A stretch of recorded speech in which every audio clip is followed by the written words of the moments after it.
Mga kapupong nag-resign na bilang head coach ng Ateneo Men's Basketball Team, si Tab. Isang development na dumating ilang araw matapos ang trahedyang nangyari sa isang team building activity sa Dipaculao, Aurora.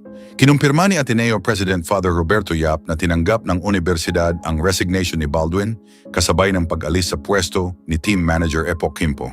Ang desisyon ay dumating sa gitna ng nagpapatuloy na investigasyon kaugnay ng insidente noong ika-8 ng Hunyo kung saan dalawang student athletes ng Ateneo na sina Rene Clert Baterbonia at Divine Adili ang hindi na nakabalik matapos tangayin ng malakas na agos ng tubig sa isang conditioning activity.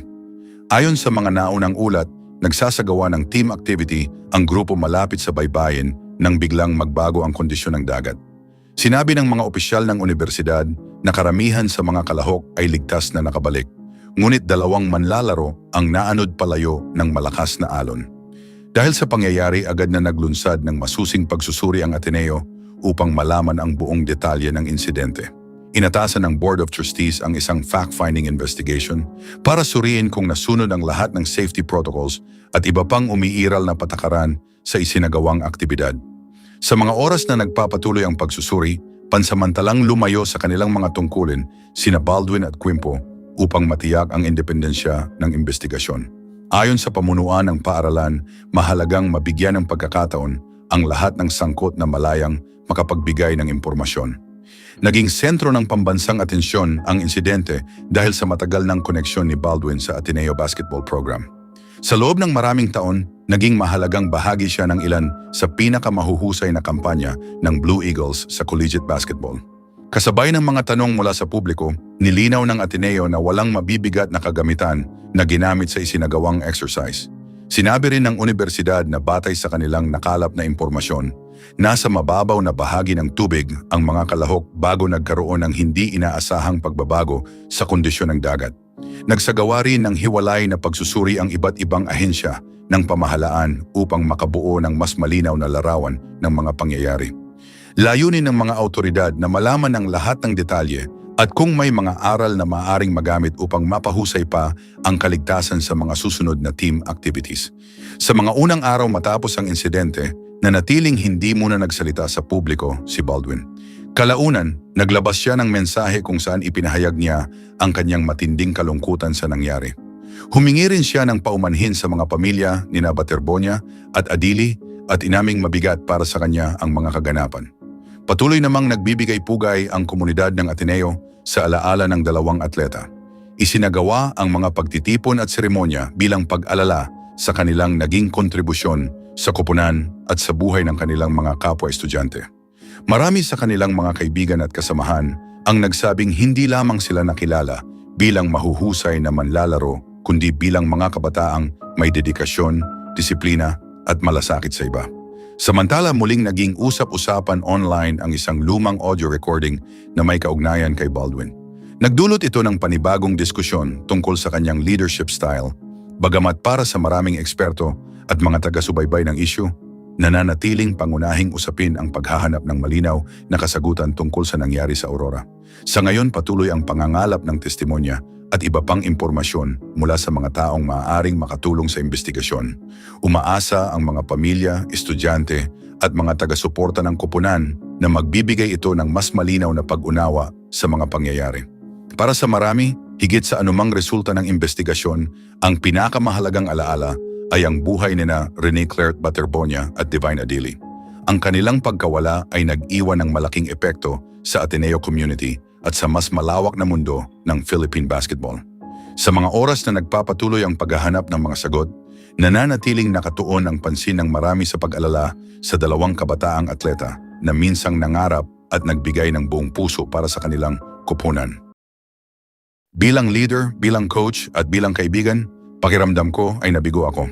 Ito mga kapopong ang naging sentro ng unang pampublikong pahayag ni Ateneo Head Coach Tab Baldwin matapos ang malungkot na pangyayari na nagdulot ng pagkawala ng student athletes na sina Rene Clert Baterbonia at Divine Adili sa isang team activity sa Dipaculao, Aurora. Sa inilabas na video message ng veteranong coach, hindi niya itinago ang bigat ng kanyang nararamdaman. Direkta niyang kinausap ang mga pamilya ng dalawang atleta at humingi ng paumanhin sa mga ito. Ayon kay Baldwin, ang pagiging coach ay hindi lamang tungkol sa paghahanda ng mga manlalaro para sa mga laro, kundi pati na rin sa pananagutang pangalagaan ang kanilang kapakanan. Sinabi niya na malaking tiwala ang ibinibigay ng mga magulang sa coaching staff sa tuwing ipinapasa nila ang kanilang mga anak sa isang programa. Dahil dito, aminado siyang mabigat sa kanyang kalooban ang nangyari at patuloy niya itong dinadala araw-araw. Ayon sa coach, ang aktibidad ay isinagawa sa paniniwalang ito ay isang regular na bahagi ng kanilang paghahanda bilang koponan. Ngunit sa mga oras na naging malinaw na may mga nahihirapan sa sitwasyon, agad umanong kumilos ang mga coaches at manlalaro upang tumulong. Sinabi rin ni Baldwin na ginawa ng lahat ang kanilang makakaya upang matiyak ang kaligtasan ng bawat kalahok. Gayunman, dumating ang sandali na napagtanto nilang hindi lahat ay nakabalik gaya ng inaasahan. Inilarawan niya ang mga sumunod na oras bilang isa sa pinakamabibigat na yugto ng kanyang buhay. Ngunit para sa kanya, mas mabigat pa rin ang pinagdaraanan ng mga pamilya ni Rene at Divine. Sa kanyang mensahe, sinabi niyang pakiramdam niya ay hindi niya nagampanan ng lubos ang kanyang tungkulin bilang leader ng programa. Maging nang humarap siya sa mga manlalaro matapos ang pangyayari, inamin niyang tinanong niya ang sarili kung sapat ba ang kanyang nagawa para sa koponan. Ang pahayag na ito ang unang pagkakataon na direktang narinig ng publiko si Baldwin matapos ang insidente. Marami sa sports community ang matagal na ring naghihintay ng kanyang panig sa usapin. Bago pa man ilabas ang video message, nakita na rin si Baldwin sa isang candle lighting vigil sa Ateneo campus. Dumating sa pagtitipon ang mga estudyante, atleta, coaches, alumni, at mga taga-suporta upang magbigay pugay kina Baterbonia at Adili. Si Rene Baterbonia na 19 na taong gulang ay isa sa mga batang manlalarong inaasahang magiging bahagi ng hinaharap ng Ateneo Basketball Program. Kilala siya ng kanyang mga kasamahan bilang masipag, disiplinado at may malaking pagmamahal sa laro. Samantala si Divine Adili, 21 taong gulang at mula sa Nigeria, ay naging mahalagang miyembro rin ng Blue Eagles. Ayon sa kanyang mga teammate at kaibigan, nag-iwan siya ng magandang alaala hindi lamang sa loob ng court, kundi maging sa araw-araw na pakikisalamuha sa komunidad.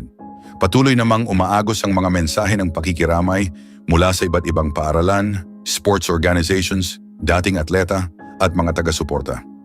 Marami ang nagpahayag ng suporta sa mga pamilya ng 2 kabataan at sa buong Ateneo community na patuloy na nagdadalamhati. Kasabay nito, nagpapatuloy rin ang pagrepaso ng universidad sa mga detalye ng pangyayari. Ayon sa mga opisyal ng paaralan, mahalagang makalap ang kumpletong impormasyon upang makatulong sa pagbuo ng mga susunod na plano para sa kaligtasan ng mga student-athlete. Sa ngayon, nananatiling nagkakaisa ang komunidad ng Ateneo sa pag-alala kina Rene Clerc Baterbonia at Divine Adili. Sa gitna ng lungkot at mga tanong na iniwan ng pangyayari, patuloy na nagbibigay pugay ang kanilang mga kaibigan, kaklase, coaches at taga-suporta sa 2 kabataang nagbigay inspirasyon sa maraming tao sa loob at labas ng basketball court.